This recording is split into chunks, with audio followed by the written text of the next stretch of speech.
بسم اللہ الرحمن الرحیم۔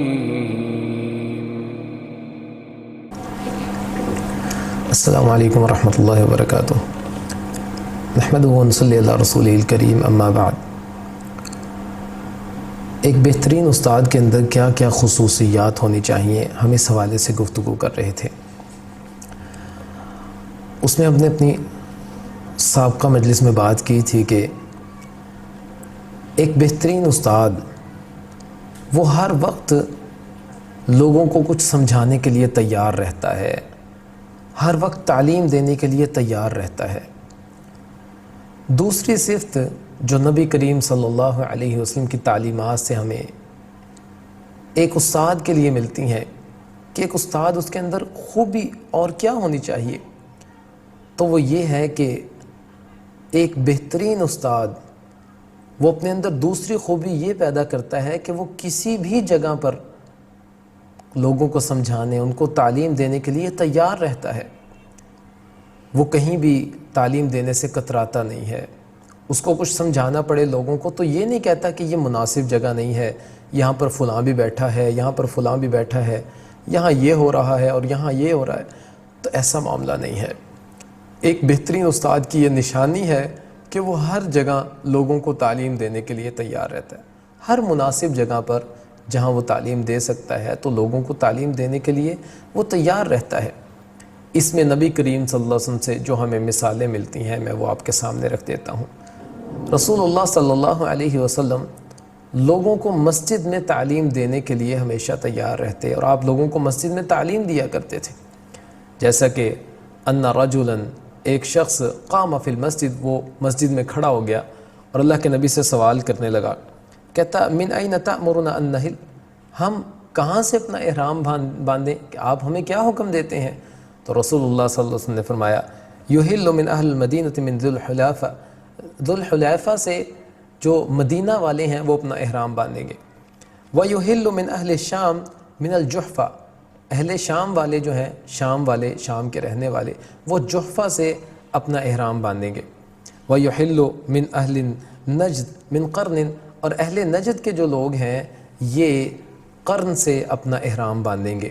تو اللہ کے نبی نے یہ تعلیم ان کو مسجد میں دی۔ اور پھر رسول اللہ صلی اللہ علیہ وسلم، جیسا کہ ہم نے پہلے بات کی کہ ہر مناسب جگہ پر آپ لوگوں کو تعلیم دینے کے لیے تیار رہتے تھے، تو جہاں آپ مسجد میں لوگوں کو تعلیم دیتے وہیں پر آپ مسجد سے باہر بھی لوگوں کو تعلیم دیا کرتے تھے۔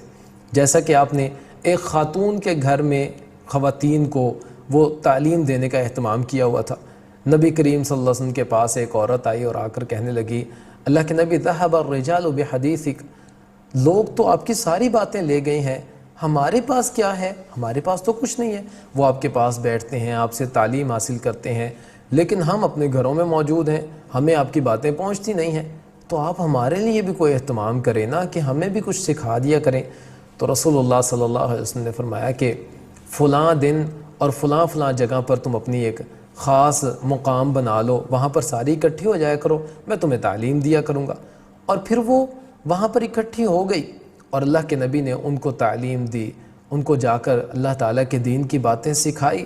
تو اللہ کے نبی ایک خاتون کے گھر بھی جایا کرتے تھے ان کو تعلیم دینے کے لیے۔ اب یہ نہیں ہے کہ ہم کہیں جی ہم کسی کے گھر میں تعلیم دینے کے لیے، یہ کیسے ہو سکتا ہے، میں نہیں جاؤں گا کسی کے گھر تعلیم دینے کے لیے۔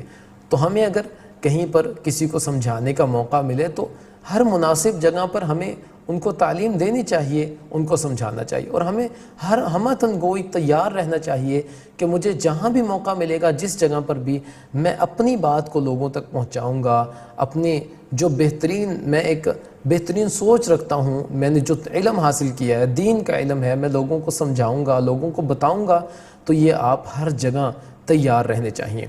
رسول اللہ صلی اللہ علیہ وسلم جہاں مسجد میں یا گھر میں لوگوں کو تعلیم دیا کرتے تھے، وہیں پر آپ باہر میدانوں میں بھی لوگوں کو تعلیم دیا کرتے تھے۔ جیسا کہ منا کے موقع پر نبی کریم صلی اللہ علیہ وسلم موجود تھے اور ایک شخص آیا اور آ کر کہنے لگا، اللہ کے نبی مجھے شعور نہیں تھا، حلقت قبل ان اذبح، میں نے اپنا سر منڈوا دیا ہے اس سے پہلے کہ میں کوئی قربانی کروں، تو قربانی سے پہلے میں نے یہ ترتیب میری تھوڑی سی خراب ہو گئی ہے۔ اللہ کے نبی نے کہا ولا حرج، کوئی حرج نہیں ہے۔ ایک اور آیا، اس نے کہا جی نحر تو قبل ان ارمی، میں نے رمی کرنے سے پہلے وہ نحر کر دی ہے اپنی قربانی. تو اللہ کے نبی نے کہا کوئی حرج نہیں ہے. تو راوی کہتے ہیں اللہ کے نبی منا کے میدان میں موجود تھے، بہت سارے لوگ آئے آپ سے سوالات کرتے تھے اپنی ترتیب کے حوالے سے، اور اللہ کے نبی سب کو کہہ رہے تھے کوئی حرج نہیں ہے، آپ اس ترتیب کو اگر یہ آگے پیچھے ہو بھی جاتی ہے تو کوئی حرج نہیں ہے، آپ اپنے کام کو جاری رکھیں اور حج کے ان ارکان کو پورا کریں آپ. تو اس حوالے سے نبی کریم صلی اللہ علیہ وسلم میدان میں بھی تعلیم دینے کے لیے تیار رہتے تھے. رسول اللہ صلی اللہ علیہ وسلم جہاں مسجد میں، گھر میں، باہر میدان میں لوگوں کو تعلیم دیا کرتے تھے، وہیں پر آپ گلی محلوں میں سفر کرتے ہوئے بھی لوگوں کو تعلیم دیا کرتے تھے. جیسا کہ رسول اللہ صلی اللہ علیہ وسلم کے ایک صحابی کہتے ہیں کہ میں اللہ کے نبی کی اونٹنی کی مہار کو پکڑے ہوا تھا، آپ کی سواری جو تھی اس کی رسی کو میں نے پکڑا ہوا تھا، تو آپ مجھے کہنے لگے کیا میں تمہیں 2 بہترین صورتوں کے بارے میں نہ بتاؤں؟ کہا اللہ کے نبی کیوں نہیں، آپ ضرور بتائیں. کہا وہ 2 صورتیں ہیں، قل اعوذ برب الفلق اور قل اعوذ برب الناس. اب آپ نے چلتے ہوئے گلی محلے کے اندر سفر کرتے ہوئے آپ نے لوگوں کو یہ تعلیم دی، اور گلی محلے سے نکل کر شہر سے باہر اگر کبھی آپ سفر کر رہے تھے تو آپ نے وہاں پر بھی لوگوں کو تعلیم دی. جیسا کہ رسول اللہ صلی اللہ علیہ وسلم کے بارے میں کہتے ہیں کہ ایک بار آپ ایک قافلے کے ساتھ جا رہے تھے تو آپ نے دیکھا کہ لوگ آگے پیچھے ہو چکے ہیں، تو آپ نے اونچی آواز سے سورہ حج کی تلاوت شروع کر دی، اور آپ نے ان آیات کی تلاوت کی، یا ایھا الناس اتقوا ربکم ان زلزلۃ الساعۃ شیء عظیم. کہا 2 آیات کی آپ نے تلاوت کی تو لوگ آپ کے قریب ہو گئے کہ شاید اللہ کے نبی کچھ سمجھانا چاہتے ہیں، کچھ بتانا چاہتے ہیں. تو اللہ کے نبی نے کہا کہ تم جانتے ہو قیامت کے بارے میں کہ اس دن کیا معاملہ ہوگا؟ کہا اللہ اور اس کے رسول بہتر جانتے ہیں. کہا اس دن اللہ تعالیٰ آدم علیہ السلام کو بلائیں گے اور بلا کر کہیں گے آدم اپنی اولاد میں سے جہنم کا حصہ الگ کرو اور جنت کا حصہ الگ کرو. کہا آدم علیہ السلام پوچھیں گے اللہ کتنا کتنا، کس حساب سے؟ کہا ہر 1000 میں سے 999 جہنم کے لیے اور 1 جنت کے لیے. صحابہ کرام کہتے ہیں کہ یہ بات سننے کے بعد سارے لوگوں کے چہرے پر ایک مایوسی سی چھا گئی کہ 999 جہنم کے لیے. پھر اللہ کے نبی نے کہا مطمئن ہو جاؤ، خوش ہو جاؤ، تمہاری کمی 2 اور قوموں سے پوری کر دی جائے گی، ایک یاجوج ماجوج اور ایک ابلیس کی جو اولاد ہے اس سے تمہاری اس کمی کو پورا کر دیا جائے گا. اور تم تو پوری دنیا میں ایسے ہو جیسے کسی جانور کے پہلو میں کوئی داغ ہوتا ہے یا کسی جانور کے پہلو میں کوئی الگ سے کوئی تھوڑا سا رنگ ہوتا ہے، تو تم تو ایسے ہی ہو. تو نبی کریم صلی اللہ علیہ وسلم نے یہ تعلیم لوگوں کو شہر سے باہر نکلتے ہوئے قافلے کی صورت میں جاتے ہوئے لوگوں کو تعلیم دے دی. تو اس سے ہمیں یہ ملتا ہے کہ ہم مسجد میں، گھر میں، گلی محلے میں یا باہر کہیں سفر کر رہے ہیں تو گاڑی میں، اور اسی طرح مختلف مقامات پر ہم ہر جگہ تعلیم دینے کے لیے تیار رہیں. ایک استاد کی پہلی خوبی جس کا ہم نے تذکرہ کیا وہ یہ کہ وہ ہر مناسب جو ہے وہ وقت میں تعلیم دینے کے لیے تیار ہو، کسی بھی وقت میں وہ تعلیم دینے سے کترائے نہ کہ ٹھیک ہے میں تعلیم دینے کے لیے تیار ہوں.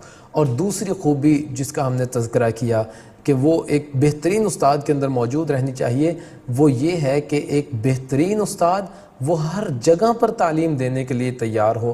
اور ان دونوں کا اسوہ ہمیں نبی کریم صلی اللہ علیہ وسلم سے ملتا ہے. اللہ تعالیٰ سے دعا ہے اللہ تعالیٰ عمل کرنے کی توفیق عطا فرمائے. وما علینا الا البلاغ المبین.